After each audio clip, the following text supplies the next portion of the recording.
revestimientos, suelos, baños y encimeras. Cosentino City.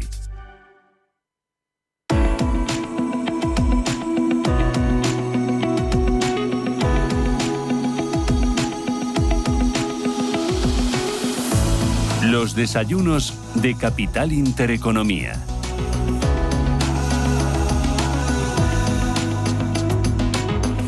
Filantrópico, la mejor forma de tomar café en la oficina, te ofrece este espacio.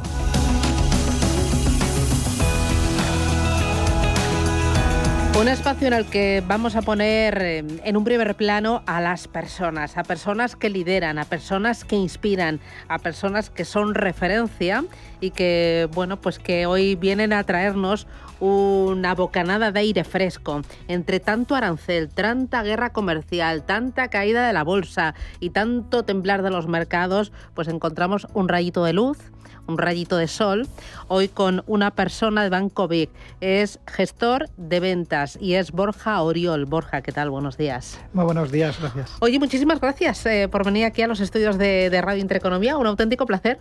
Nada, vosotros. Encantado de venir cuando me invitéis. Oye, cuéntanos, ¿qué haces en Banco Vic? ¿A qué te dedicas? ¿Qué haces? Bueno, pues en estos momentos estoy en el departamento comercial, el departamento de ventas, ¿no? Y me dedico sobre todo al trato con clientes.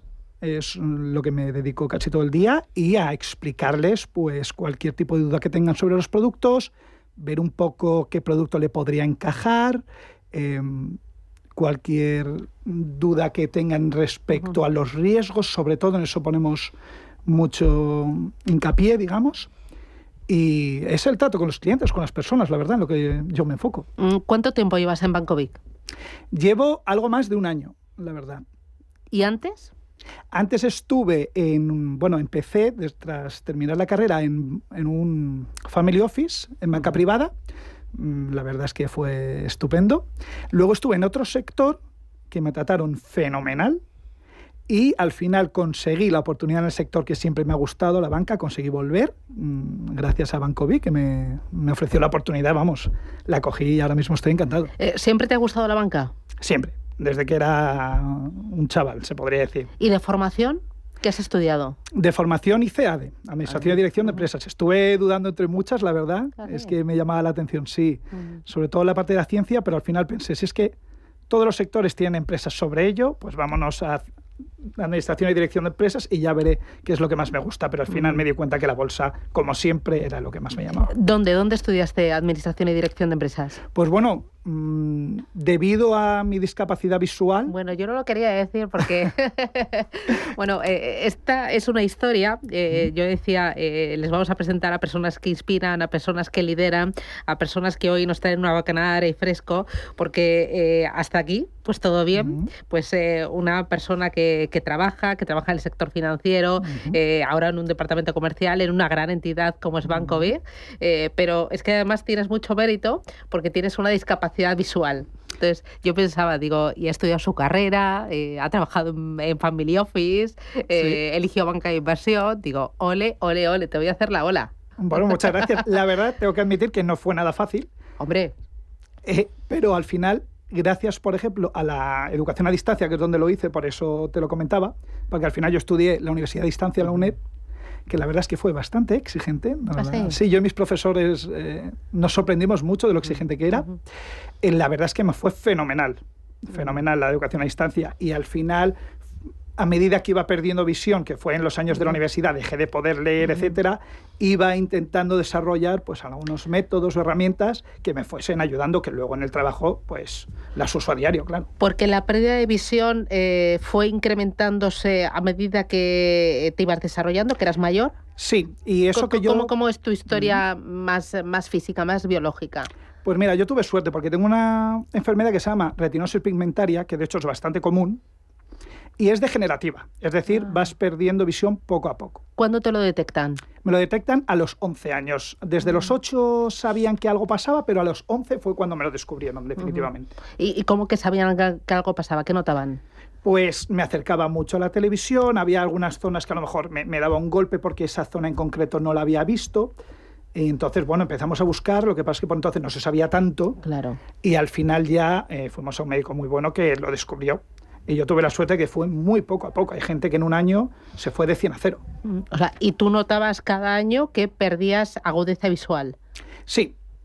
Es complicado porque no te vas dando cuenta cuando dejas de ver, porque es muy poco a poco y no es como la gente cree, que ves un trozo negro en tu campo visual. Es muy difícil de explicar, pero es que no ves y no te das cuenta de que estás dejando de ver hasta que de repente dices, oye, aquí no me veo la mano. O sea, entiendo que a lo mejor es como los que somos miopes, que a lo mejor pues tú notas que cada vez estás más torpe, que cuando llega el autobús no ves el número, que cuando vas conduciendo tienes que estar prácticamente debajo del cartel para ver el numerito. Digo, hay veces que digo, estoy intuyendo. Yo mira, cuando voy al oftalmólogo, muchas veces me dices, ve el renglón primero, el segundo. Digo, si quieres que entremos en el terreno de la adivinación, empezamos. Digo, Q. No, espera. Déjame. Parece que es una R. Digo, pero es terreno de la adivinación. O sea, me lo estoy medio inventando. Claro. No, pero bueno, es parecido, sí, no te vas dando cuenta hasta que de repente te enfocas en eso y dices, anda, pues sí, yo aquí antes veía, ¿sabes? Ya. Pues es que como tan poco a poco, pues no te das cuenta. Y pierdes la visión total cuando estás estudiando la carrera. Sí, a los 18 dejo de poder leer, pero todavía puedo ver a los alrededores. Y a partir de como los 22 ya no. ¿Cómo te vas adaptando? ¿Cómo es la adaptación de pues poder leer, utilizar el ordenador, tu libro, escribir, pasear por la calle, ¿no? Reconocer a los hermanos cuando te cruzas con el vecino, también por la escalera y tal, a luego decir, oye, cada vez veo peor, empiezas con gafas con mayor graduación, ¿cómo es eso? Pues al principio siempre gafas, sobre todo cuando no se sabía muy bien o veías algo y querían que por lo menos eso que vieses fuese nítido y bien. Pero luego ya tienes que ir un poco más, por suerte en mi generación, tirando hacia la tecnología. La tecnología es lo que más me ayuda. De hecho, el braille yo lo aprendí, pero me dijeron que no era estrictamente necesario, la verdad, porque tengo un programa que te da la 11 que te lee prácticamente todo. Yo uso el Excel sin ningún tipo de problema, uso todas las plataformas, uso el correo, vamos, a lo mejor lo hago un poquito más lento que los demás, pero prácticamente no tengo ningún problema a la hora de hacer el trabajo. ¿Y necesitas una aplicación especial en el ordenador, en el móvil? ¿Cómo funciona eso? Sí, en el móvil normalmente te viene ya de base, vale. Además funciona fenomenal, y en el ordenador sí que son unos programas que ya necesitan unas licencias bastante caras, pero la 11 te ayuda con eso y te da unas licencias al año. De hecho, yo ahora me he cambiado de ordenador y tengo ya mi licencia nueva para aprender. ¿Cómo te ha ayudado la 11 en todo este proceso, en todo este tiempo? ¿Y cómo te sigue ayudando? ¿Cómo? Pues de todas las maneras que hay. Cada día descubro más. De hecho, al principio yo no quería saber nada de la 11 porque era como realmente admitir que tienes ese problema y al principio puede que lo huyas un poco. Luego ya te das cuenta de todo lo que te van ofreciendo, desde el curso de bastón, que es importantísimo, que yo antes no quería ni oír hablar de él. Luego te das cuenta, no salgo sin él. Es como si, si salgo sin mi hijo, yo vuelvo a casa para recogerlo. Bueno, es como yo con las gafitas, no salgo sin las gafas. O sea, yo me levanto y lo primero son las gafas. Exacto. Y a día de hoy, pues cualquier problema que tengas en el ordenador, puede venir un técnico para ver cómo te lo puedes solucionar. Llamas, te lo hacen en el momento. Vas y recibes clases de las nuevas tecnologías, de lo que necesitas. La verdad es que estoy encantado. Oye, ¿y tu incorporación al mercado laboral? ¿Ves sin ninguna dificultad? Pues depende. En un principio, sin ninguna. La verdad es que bastante bien. Es cierto que para el sector financiero, más financiero, me costó un poco más. Y de hecho yo creía que no iba a ser así y me costó un poco más. A lo mejor puedo llegar a entenderlo porque es complicada, la situación es complicada, sobre todo habiendo tanta competencia, ¿no? Y tanta gente. Pero vamos, en cuanto ves una oportunidad, la coges, demuestras que puedes y al final... fenomenal. ¿Tu incorporación a Banco BIC, cómo fue la entrevista de trabajo? Pues tuve 2 entrevistas con 2 directores de distintos departamentos. Y la verdad es que no esperaba que fuese a haber tanta como normalidad. Me pareció fenomenal. No me trataban nada distinto, que normalmente es lo que te esperas, ¿no? Sí, claro. Al final me preguntaban directamente, oye, ¿cómo podrías hacer esto? ¿Podrías hacerlo? Yo sí, ya lo hice en su día, tal, fenomenal. Entonces, bueno, una entrevista yo creo que bastante normal, así que me alegro por esa parte. Y luego tu trabajo en el día a día es normal como cualquiera de tus compañeros, ¿no? Y tu atención con los clientes para resolver dudas, para lo que necesites, también normal. ¿Eres uno más? Sí, soy totalmente uno más. De hecho, a ver, Es cierto que a lo mejor hay un 15% del trabajo que no puedo hacer, ya sea porque es una imagen lo que nos mandan o porque es, bueno, oye, le digo a mi compañero, que por suerte es que tengo un equipazo, le digo a mi compañero, oye, ¿te ocupas tú de esto? Y yo a cambio te hago esto. Y dice, venga, vamos. Hacemos un change, entonces, ¿no? Exacto, pero a nivel hablar con el cliente, nada, fenomenal. O sea, no tengo ningún problema y tampoco en resolver dudas ni... Y además, lo de siempre, oye, no estoy muy seguro, te llamo en un momento... Sí, bueno, a mí me pasa también muchas veces que digo, oye, mira, no tengo mucha idea, y entonces le pregunto a mis compañeros del equipo, para eso somos un equipo, ¿no? Y al final nos compenetramos. Uno sabe más de unas cosas, otro de otras, unos ven mejor y otros, pues, a lo mejor tienen más agilidad en responder, ¿no? Y en buscar alternativas, ¿no? O más empatía. Sí, de hecho, eso es una de las cosas que más me ha sorprendido, no solo en Banco BPI, en todos los sitios que he estado. La acogida, la ayuda que te ofrece la gente. A mí me ha sorprendido mucho, la verdad, para bien. Bueno, un ejemplo de superación, un ejemplo de liderazgo y un ejemplo de normalidad, ¿no? Sobre todo, vamos, por lo menos eso me han demostrado y es como me siento cómodo. Yeah.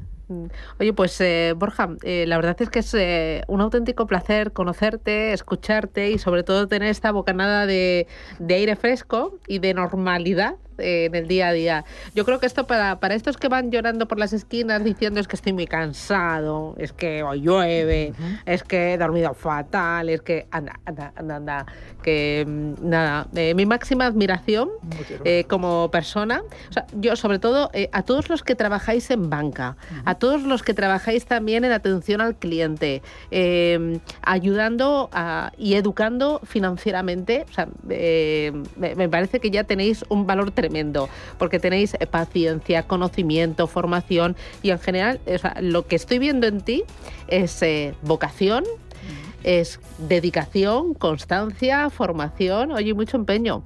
Así que nada, mi máxima admiración. Ay, pues muchísimas gracias. Y nada, lo que quieras, esta es tu casa, Borja. Fenomenal. Que un placer y nada, hasta pronto. Un abrazo fuerte. Gracias. Hasta pronto, gracias. Adiós. Filantrópico, la mejor forma de tomar café en la oficina, te ha ofrecido este espacio. Enseguida, aquí en Capital Intereconomía, abrimos el espacio que dedicamos a los influencers financieros. Pero antes, otra bocanada de aire fresco. Estoy pensando fin de semana, fútbol y en el derbi de Sevilla, uno de los partidos con más rivalidad. Una rivalidad que este año también se traslada al ámbito financiero.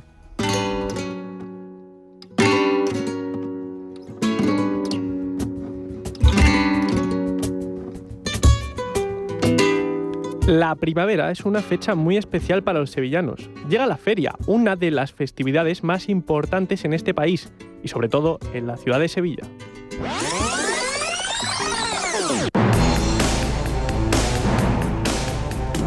Betis contra Sevilla, derbi sevillano. El pasado domingo pudimos disfrutar del partido que representa la máxima exponencia de la rivalidad entre equipos que comparten ciudad. El partido tuvo lugar en el estadio Benito Villamarín, feudo verde y blanco. Este era el ambiente.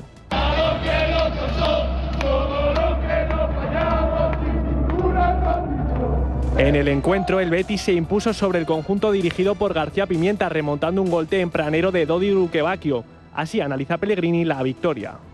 Creo que el momento del equipo era para salir a buscar el partido del comienzo, fue lo que hicimos. Desgraciadamente nos encontramos en la única llegada de ellos con un gol en contra, pero yo creo que ahí se reflejó la madurez del equipo, que no se alteró, siguió buscando, dimos vuelta el marcador y seguimos dominando, teniendo también dos ocasiones de gol muy claras en el segundo tiempo. El Betis está imparable. Las 6 victorias consecutivas logradas en Liga le sirven a los verdiblancos para alcanzar las posiciones europeas. La incorporación en el mercado invierno de Antony ha impulsado al equipo a su máximo nivel. Hace no tanto, la situación para el brasileño era crítica. El Manchester United invirtió 100 millones en su fichaje y nunca se terminó de adaptar. Por el momento, el Betis no tiene ninguna opción de compra sobre él. Aún así, los béticos sueñan con incorporarle a largo plazo. Isco bromea sobre su futuro. Tenemos que hacer un crowdfunding de eso, a ver si lo podemos traer por lo menos un año más y bueno, feliz de disfrutar de Antony. La verdad que nos ha sorprendido a todos por la humildad con la que he venido, con las ganas de ayudarnos, de aportarnos. Por su parte, el Sevilla, a pesar de la derrota, se mantiene sólido en la 11ª posición, a solo 4 puntos de entrar en posiciones europeas. Es cierto que en comparación con años atrás, los resultados son mediocres, pero es importante saber que el equipo viene de quedar a solo 4 posiciones del descenso la temporada pasada.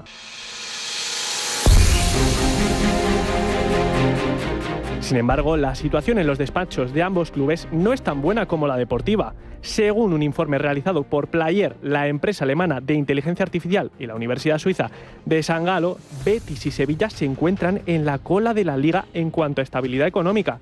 En el informe se evalúa la eficiencia de inversiones en la plantilla y la viabilidad económica de los equipos. Según este estudio, el Betis se ha encontrado en estado de sobreendeudamiento, mientras que el Sevilla opera con un ratio de equidad muy bajo, que resume cuánto dinero recibirán los accionistas si una empresa liquida sus activos. Esta situación se ha traducido en una deuda de más de 80 millones en el último ejercicio y el límite salarial más bajo de la liga, aproximadamente 600.000 euros. Para reconducir esta situación, el Betis ha tomado cartas en el asunto, recientemente poniendo en marcha una ampliación de capital valorada en 42,9 millones. Aunque de momento la situación financiera de ambos clubes no es la mejor, el buen rendimiento en el ámbito deportivo puede ayudar a mejorar la situación económica, pero este siempre deberá ir acompañado de una buena gestión.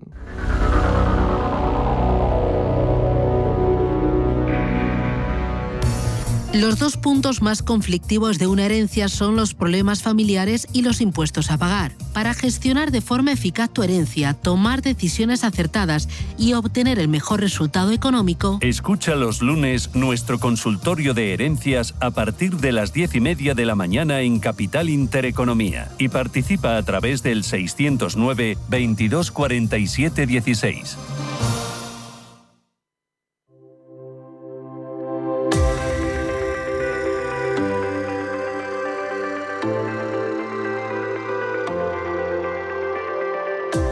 Agency, la agencia de influencers financieros, patrocina este espacio.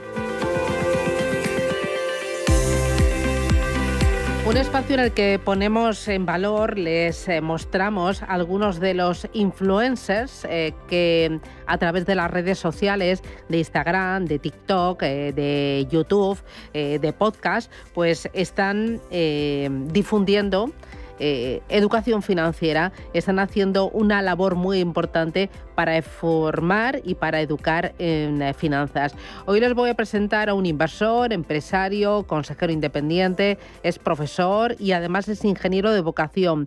Él empezó su carrera laboral en First Solar, trabajó en grandes empresas por España, Reino Unido, Perú, Suiza, Alemania y se dio cuenta de que realmente lo que quería era emprender. Y fue entonces cuando creó el marketplace de servicios domésticos más importante de España. Más tarde fue director general de Cabify.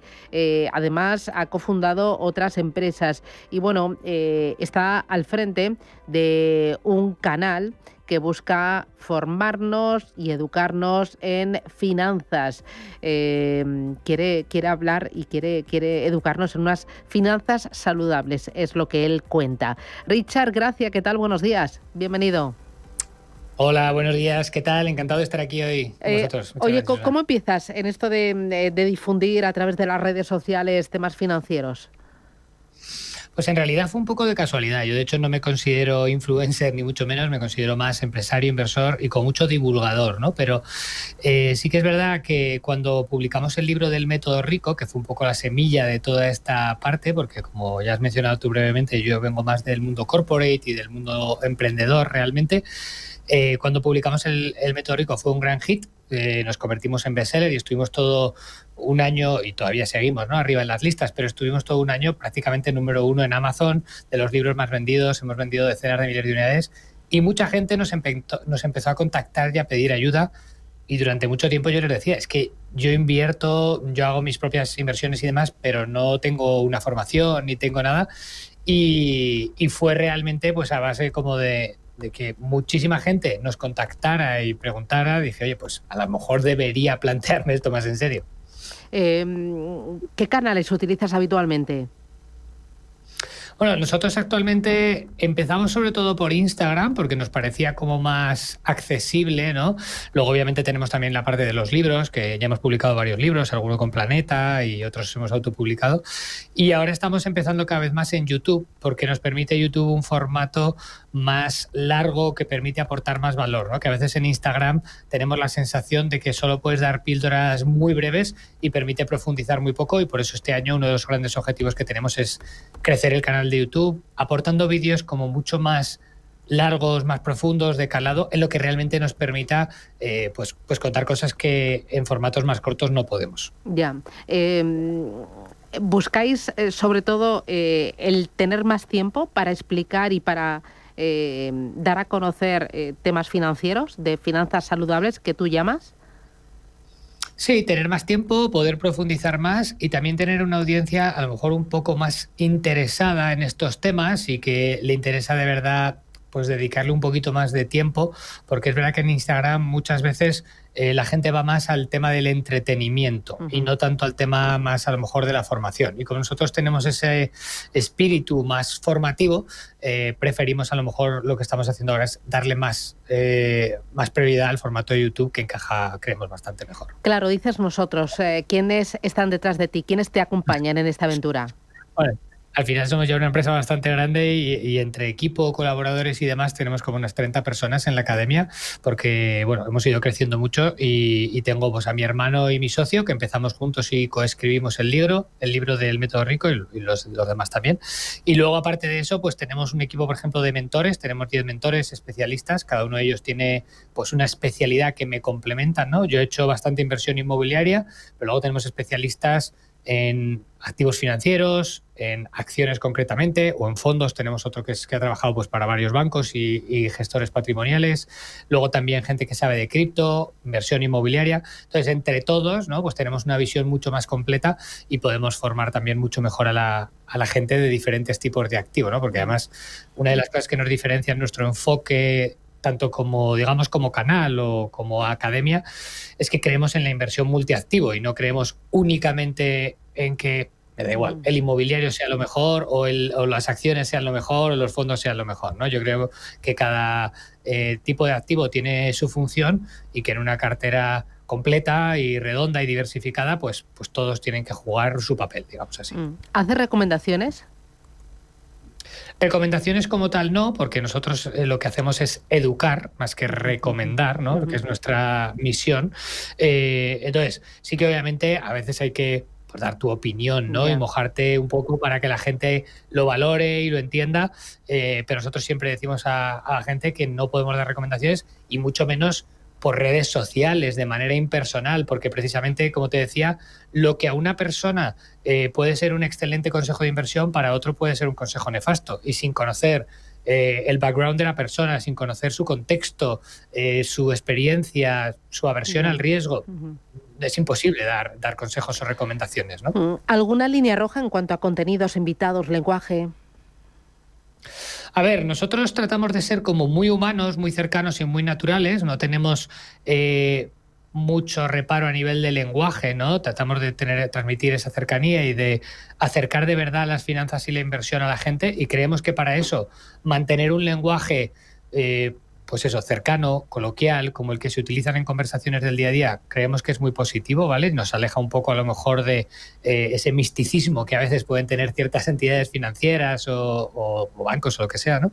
Y luego lo que sí que nosotros tratamos de evitar mucho, pues es todo el tema de hazte rico rápido, inversión rápida. Por ejemplo, el tema de trading, nosotros ahí hay que diferenciar. No es que consideremos que el trading sea malo per se, sino que es una cosa que vemos que es algo muy de nicho, más bien una profesión, y lo diferenciamos mucho, ¿no? Entre el decir hacer trading y hacer inversión. Nosotros a la mayoría de la gente lo que sí que le animamos o le educamos es para que inviertan a largo, a medio o a muy largo plazo, pero que en la mayoría de los casos, oye, no caigan en esas promesas de hazte rico rápido, consigue unas rentabilidades mensuales increíbles, sino, oye, no, haz un plan a largo plazo, etcétera. Entonces, para nosotros eso sí que sería un poco de línea roja, ¿no? Obviamente todo lo que tenga que ver con estafas, pero incluso aunque no sea estafa, todo lo que incite hacia eso de hazte rico rápido no nos gusta. Oye, Richard, ¿cómo os veis? ¿Cómo ves el canal dentro de 2-3 años? Bueno, nosotros estamos creciendo, cada vez estamos ganando más notoriedad, apareciendo en medios, haciendo colaboraciones más habituales, y nuestro objetivo sería, a día de hoy ya somos una de las academias mejor valoradas, nos gustaría también convertirnos en una de las academias más grandes, y no solo en España, sino también en Latinoamérica. Pues grandes éxitos y a por ello. El cielo es el límite. Richard Gracia, gracias por ayudarnos, por enseñarnos y por fomentar la educación financiera y las finanzas saludables. Gracias, enhorabuena, un placer. Muchísimas gracias, un placer estar aquí. 11:31, empieza en 2 minutos Foro Empleo. Flake Agency, la agencia de influencers financieros, ha patrocinado este espacio.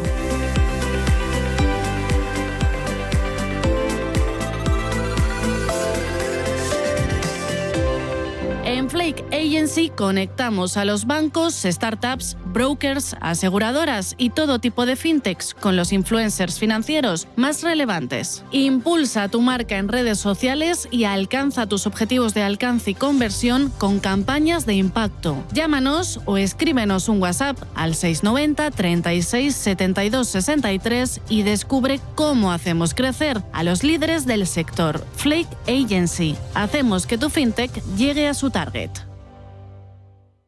Si eres una agencia inmobiliaria y quieres incrementar el número de operaciones de alquiler, entra en plandeprotecciondealquiler.com, la única plataforma especialista en la gestión de garantía de alquiler a través de profesionales inmobiliarios. Si eres un propietario inversor y quieres garantizar la rentabilidad de tu alquiler, plandeprotecciondealquiler.com, con el respaldo asegurador de compañías de primer nivel inscritas y supervisadas por la DGS.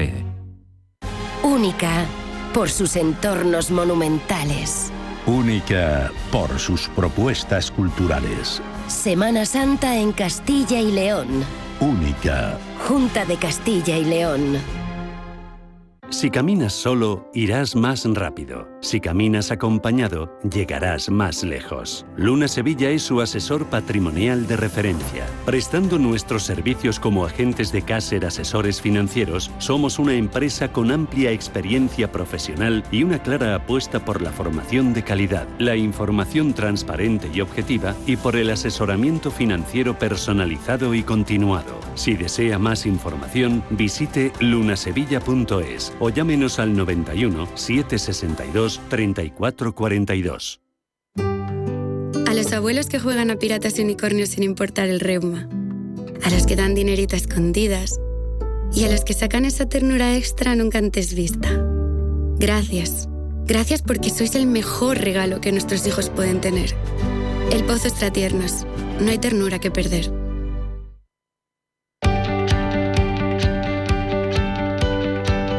Foro Empleo en Capital Intereconomía.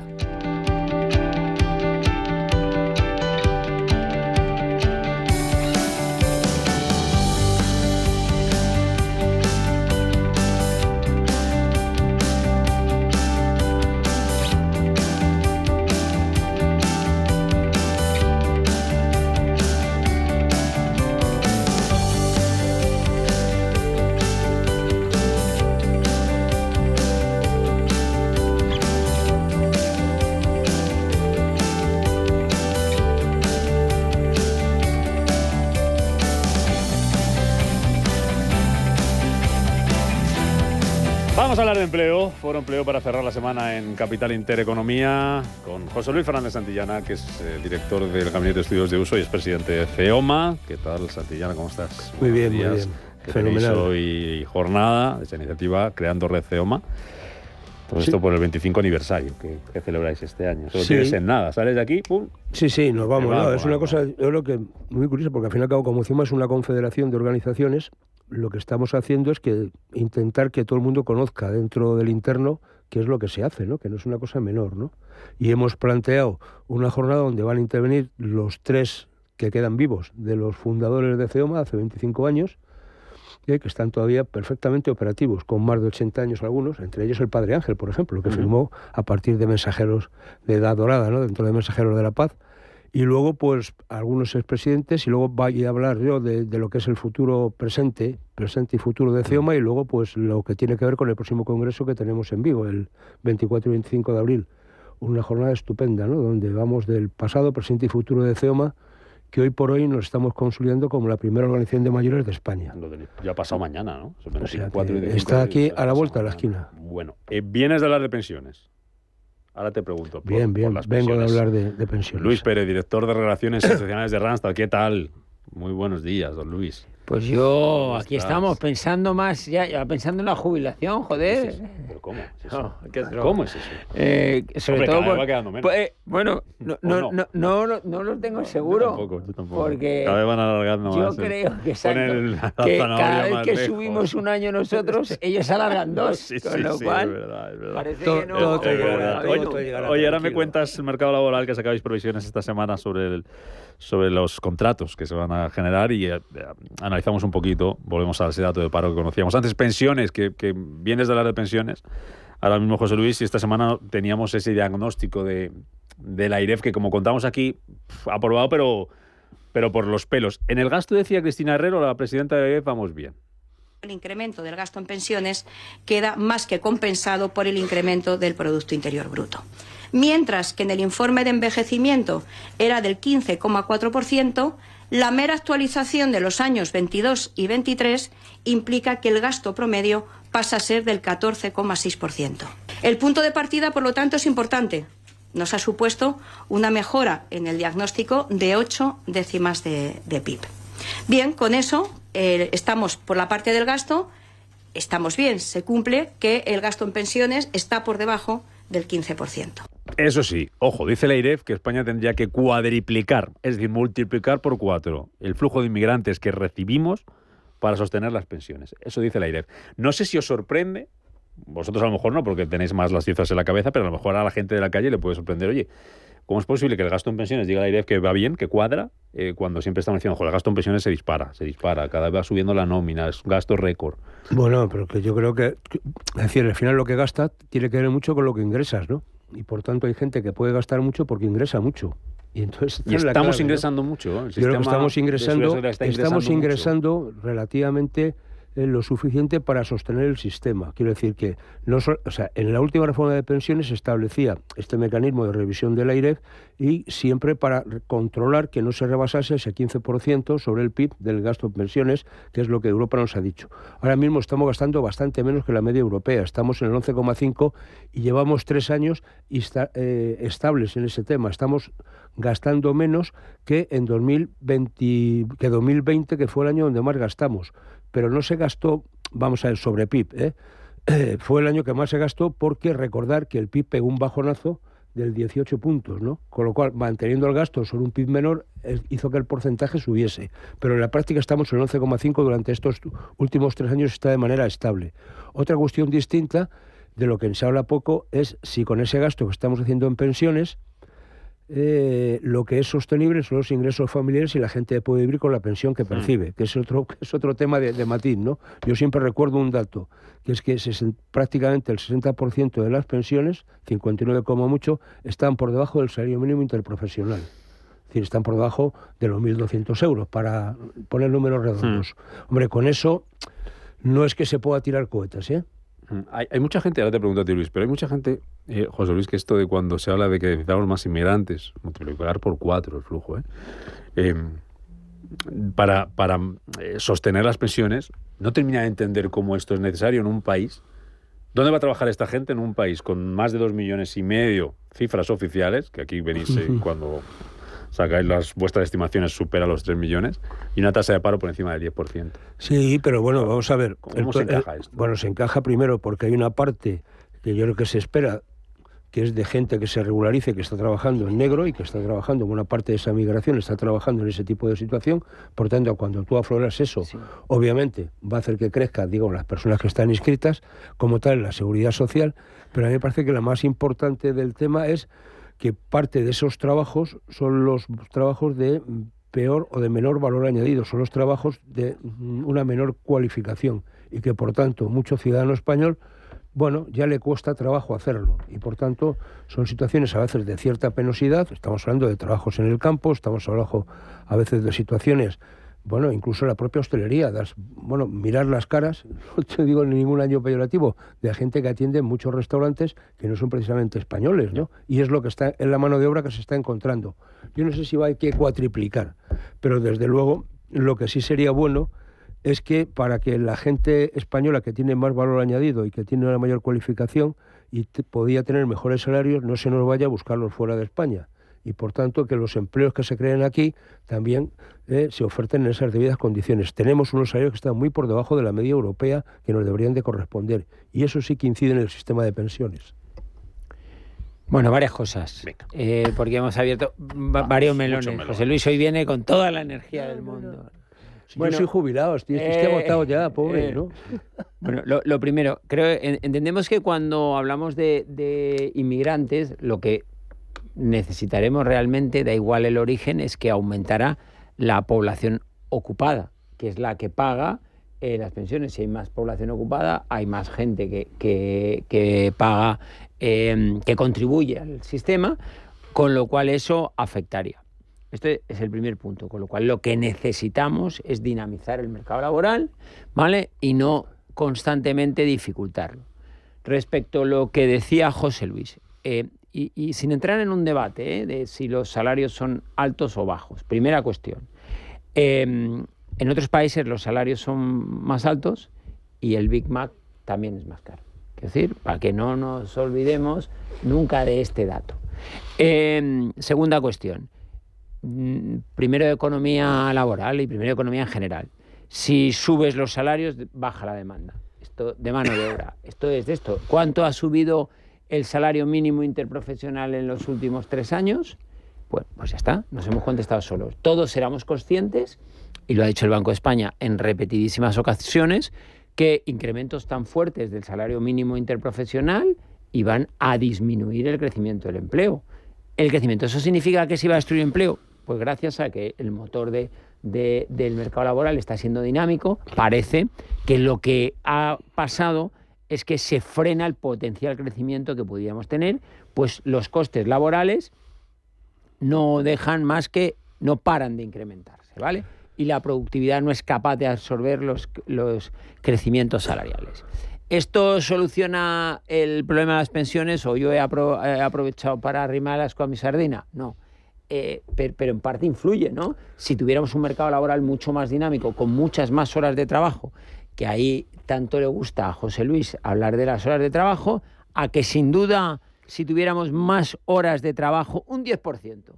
Imagínate, a que eso mejoraría la contribución y disminuiría la presión sobre la caja de las pensiones. Sí, pero no solamente más horas de trabajo, sino el valor por el cual se paga esa hora de trabajo. Es decir, las dos cosas ayudarían. Es decir, porque tú al final puedes incrementar ese volumen que es necesario de dinero de las dos maneras, trabajando más horas y que estén a disposición, y si además esas horas se retribuyen con un valor mayor, todavía eso se va a incrementar más. Fijaros que el truco, entre comillas, cuando uno mira la encuesta trimestral de coste laboral y se mira el coste de una hora de trabajo, el coste de una hora de trabajo efectivo, cuando ese contrato es a tiempo completo, vale 5 o 6 euros más que si esa misma hora de trabajo se realiza con un contrato a tiempo parcial. Eso lo dice el INE, no lo digo yo. Entonces, ¿qué está pasando? Y es una de las cosas que hemos planteado hoy en la Comisión de Seguimiento del Fondo de Reserva.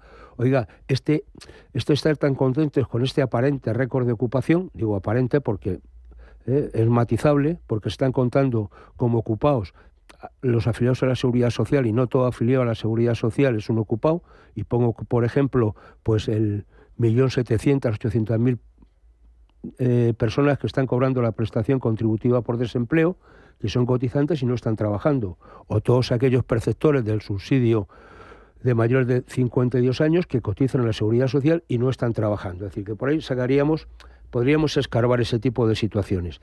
Lo que digo es, lo que no puede ser es que estos trabajos de inferior categoría, y todo trabajo es necesario, todo trabajo es igual de digno, pero lo que habitualmente hablamos de estos trabajos de inferior categoría tiene una remuneración inferior, son los que está ocupando la gente de menor cualificación, y es la que puede verse más o menos afectada por ese valor del salario mínimo. Lo que no puede ser es que tú contrates a salario mínimo a gente que ya se ha hecho 5 años de carrera, 2 años de un máster, 3 idiomas, no sé qué, y le estés hablando de poco más del salario mínimo. Se acaba marchando fuera. Porque es verdad que a lo mejor el Big Mac, que es una hamburguesa, puede ser un poco más cara, digo, para que la gente se entere, las que nos están oyendo. No, lo digo porque, claro, cuando yo ahora me pongo en plan de colectivo, bueno, o de persona que representa a los mayores, no todo mayor va a comer un Big Mac, porque a lo mejor no le sienta especialmente bien, ¿no? Pero bueno, no tiene nada que ver la discusión, no es esa. Lo que quiero decir es que si tú analizas los costes laborales de los países de nuestro entorno, España no es de los que los tienen más altos los costes laborales, Y entonces me parece que estas cosas que hacen siempre ese mantra del incremento de costes laborales no es para tanto. Y respecto al salario mínimo, estamos en la cola de los grandes países europeos o encabezando el pelotón de los países más pobres de Europa, como queramos verlo. Pero es así. Cualquier país que está, Francia, Alemania, el Reino Unido, que ya está fuera, pero está Holanda, etcétera, tienen salarios mínimos interprofesionales muy, muy superiores a los españoles, por no hablar de Luxemburgo, que bate el récord. Y las tasas de paro de esos países son la mitad de las españolas. Lógico. Y la productividad también. Es que si yo no discuto la productividad, lo que digo es que la productividad no sirve para un roto y un descosido. Es decir, que, hombre, claro, si somos más sirve productivos para que está bien. No, principalmente sirve para que nuestras empresas vendan más, y si venden más, pues pueden contratar más. Si es que, a ver, sobre todo porque alguien cree que un empresario se levanta por la mañana y dice, pues mira, voy a pagarle lo menos posible a mis trabajadores porque lo que yo quiero es que ganen poco. Entiendo que no. Entiendo que intentarán salvaguardar el rendimiento del dinero que invierten, que me parece totalmente lícito, y que para ellos, como para cualquier economía, cuanto más dinero ganara su gente, pues más dinamismo habría en el consumo y sería mejor para todos. Entonces, teniendo esto claro, y lo del Big Mac solo lo cuento no por hacerle publicidad a ninguna marca que no me paga un sobresueldo, sino nosotros tampoco, pero estamos aquí abiertos a escuchar. Si llega algo, no vamos a decirle que no a nadie, pero lo que sí sabemos es que el índice en el que se mide la comparativa de los costes, ¿vale? Para que también lo sepamos, no por otra cosa. Entonces, y claro que hay países que tienen más salario mínimo y otros que no lo tienen. Pero no es de los, no son de los nuestros, Alemania tiene salario mínimo, sí. Francia tiene salario mínimo, sí. Italia tiene salario mínimo, sí. Y otros modelos de salario mínimo. Holanda, sí. Holanda también. Y otros, Bélgica. O sea, claro, y Holanda tiene un mercado laboral extremadamente flexible. Claro. Ya, por eso vuestra empresa nace. Es holandesa. Ahora tú, Holanda. Por eso mismo, a ver. Oye, cambiamos de tema. Vamos a hablar del mercado laboral. Son los españoles y los holandeses a lo largo de la historia. ¿Sabes lo que dicen los belgas de los holandeses? Un día estaba con uno de cada y me dijo, ¿sabes lo que es un aperitivo holandés? Tomar el aire. Qué triste. Pues claro, hay que qué triste la vida. Que digo, que vamos a avanzar. Mercado laboral, que estamos ya en víspera de Semana Santa, y el dato que tenemos del último mes, lo conocíamos esta semana, marzo, 161.000 nuevos puestos de trabajo, caída del paro, 13.300. A eso hay que sumar, si las previsiones de Ranzas se cumplen, 126.260 empleos son los que va a crear la Semana Santa, sobre todo en hostelería. Mercado laboral, ¿cómo está, Luis? Bueno, los datos de empleo del mes pasado parece que no han sido, no han sido extremadamente buenos. Es decir, han sido, de hecho, de los peores marzos últimamente, ¿vale? Con lo cual, parece que los que decíamos que el mercado laboral iba con el freno de mano echado, que estábamos creciendo en algunos aspectos, pero que las horas no terminaban de crecer, que necesitamos este dinamismo que no tiene el mercado laboral, pues parece que poco a poco, para desgracia nuestra, porque todos los ciudadanos queremos ganar más y que además ganar más y consumir más, que me refería, ¿no? Entonces, a esto respecto, en ese sentido, datos feos, en cuanto que parece que se desacelera el crecimiento y que comparativamente con otros marzos, pues más relajado. Respecto a las previsiones de Semana Santa, bueno, ¿qué vemos? Bueno, vemos que evidentemente continúa el crecimiento en sectores que son motor, principalmente hostelería, transporte, logística y entretenimiento, sectores que parece que continúan fuertes crecimientos. Hostelería, pues porque en Semana Santa, gracias a Dios, pues nos vamos a la playa o a ver procesiones o estas cosas, con lo cual las previsiones están en esta parte. Transporte y logística, pues que cada vez crece más. ¿Por qué? Porque cada vez que crece el comercio electrónico, pues crece el transporte y la logística, con lo cual van de la mano, ¿no?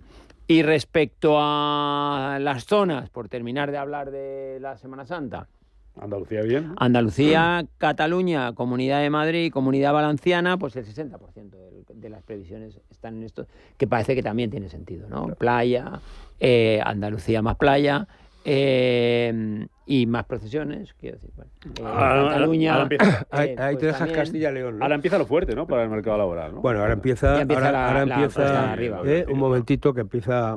Vamos, teóricamente yo creo que empieza siempre a repuntar a partir de que empieza la Semana Santa, es el pistoletazo de salida. Bueno, ya... digo que el primer toque de atención, digo, en positivo, son las fallas, digo, el 19 de marzo ya empiezan a generar ambientillo y a partir de ahí después, depende cómo caiga, ¿no?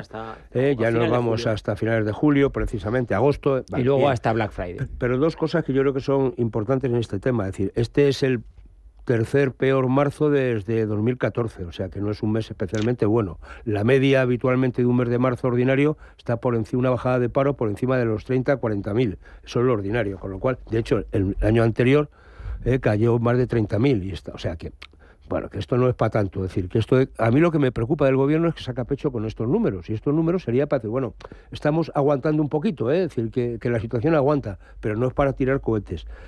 Dos cosas que me parecen significativas de las que no habla el gobierno. 46 con algo por ciento, algo más no llega a 47, pero no es en torno de los contratos indefinidos, son la jornada completa. Es decir, que hay más de la mitad de los contratos indefinidos que se hacen que es una jornada parcial. Se está incrementando de manera muy notable la parcialidad. Y eso me parece que no es una cosa buena para el mercado de trabajo. Hemos cambiado, cuando hablamos de precariedad, siempre lo asociamos al concepto de temporalidad, y yo creo que eso hay que disociarlo. La precariedad se está llevando a estos contratos indefinidos que tienen vida caduca, es decir, que mueren, y que mueren muy pronto. Es decir, que yo simplemente otro dato que hago todos los meses y que me parece que es muy significativo, incremento de la afiliación a la Seguridad Social en el año. Más de 500.000, 500 y pico mil, y dices, bueno, bien, ¿no? O sea, suele ser lo normal. Bueno, suele normal. Ahora, para conseguir eso, ¿cuántos contratos de trabajo se han hecho? 15.400.000. Si uno divide, sale a 33 contratos por persona al año para conseguir un afiliado. Bueno, es una referencia. Y sin entrar media. En las horas. Bueno, esta es la clave, ¿no? Y a partir de ahí, si uno mira el crecimiento desestacionalizado de la Seguridad Social, pues te vas a 26.000. Es decir, que no tiene nada que ver con los 161.000. Y que buena parte de ese crecimiento, de hecho, un tercio del mismo, depende exclusivamente de la hostelería, que es el único que ha pegado el tirón gordo.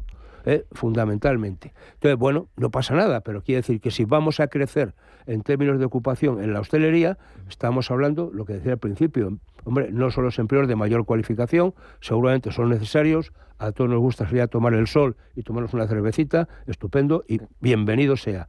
Pero eso no son los sueldos de un ingeniero, etcétera. Pero ¿no? para tres cuestiones respecto a esto que ha dicho José Luis. Primero, totalmente de acuerdo en los datos de la contratación, pero no pongamos el foco en lo que no es la esencia. El problema no es que haya muchos contratos, sino el problema es que el modelo no deja otra opción, porque no podemos podemos prohibir matar al que haga un contrato temporal, hacer lo que queramos, pero las necesidades temporales no las podemos pero eliminar. Entonces lo que nos están es engañando por cuestión de pura denominación. Este es el tema de fondo. Si el gobierno está sacando pecho continuamente del incremento de la contratación. Oiga, sí, pero ¿cuánto duran los contratos indefinidos ahora? Menos que un contrato temporal. Y luego... Entonces, claro. Pero ya no se llama temporal. Respecto... ahora, exacto, se llama también. Bueno, también los contratos de obra en otros países de Europa no se llamaban temporales, pero bueno. Pero por hilando una cosa que no contesté antes, respecto a los trabajos de camarero, que no son los más cualificados, que benditos serán los ingenieros. Ya. Yo no he dicho bendito. Pero que es que no hay ingeniero. Es decir, para poder contratar ingenieros tiene que haber, y el número de ingenieros... ¿Por qué no hay ingenieros, Luis? Porque les pagan más en Holanda. Bueno, de los que hay, de los que hay.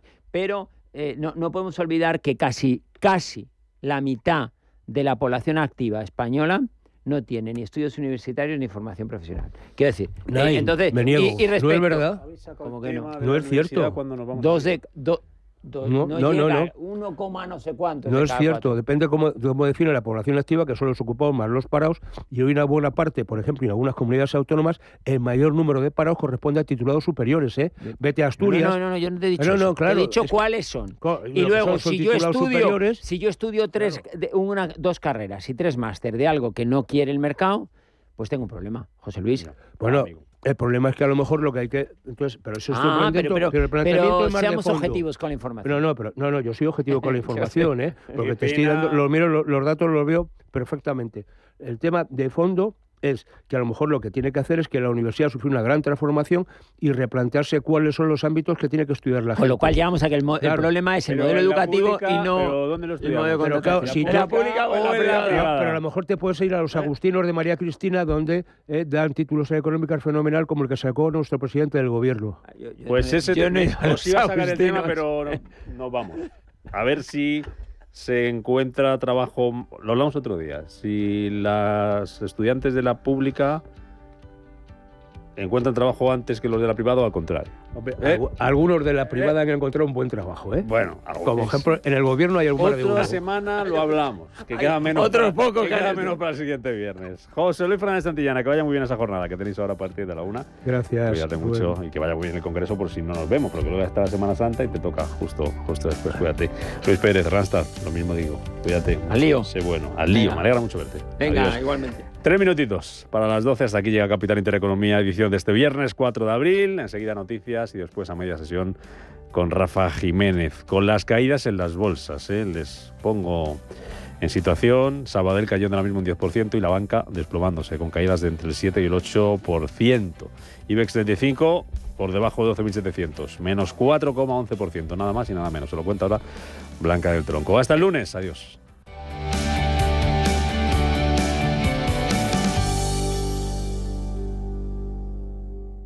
Hola, soy Javier García Viviani. Presento Cierre de Mercados en Radio Intereconomía. Cierre de Mercados es como el punto en la I. Un programa que deja las cosas en su sitio. Di que nos escuchas.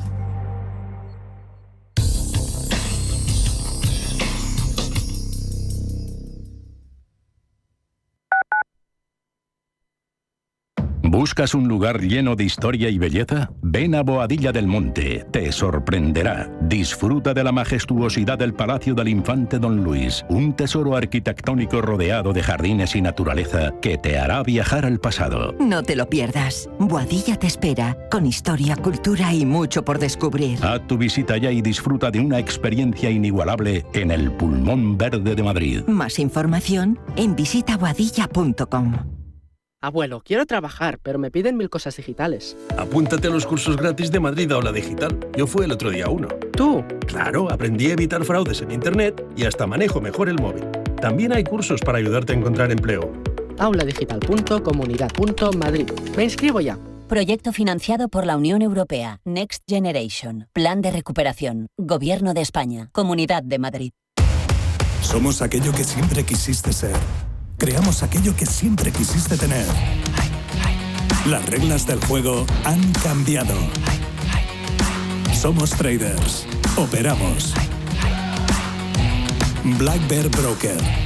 El broker de los traders.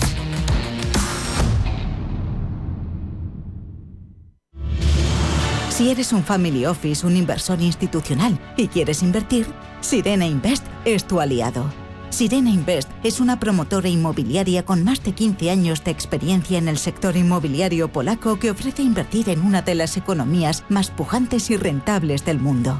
Polonia. Recuerda, sirenainvest.com con Y o llámanos al 648 019495.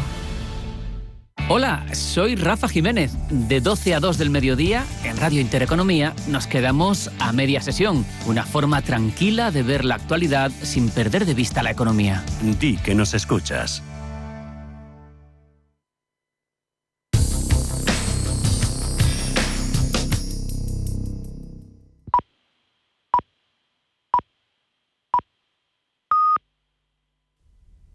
Assunta est Maria in cielo.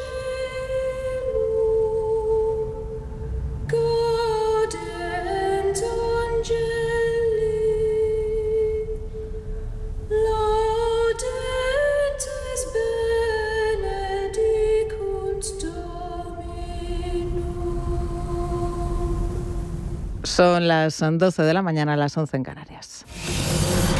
Radio Intereconomía. Boletín informativo. Buenos días. De error histórico y de tiro en el pie ha calificado el consejero delegado de CaixaBank, Gonzalo Cortázar, los aranceles de Donald Trump, ya que esa decisión dice llevar a Estados Unidos a una recesión relativamente rápida. Yo creo que es claramente pegarse un tiro en el pie. Tenemos que esperar, por otro lado, a ver cómo reacciona Europa, dónde acaba finalmente el nivel de aranceles, si es lo que se ha dicho ahora.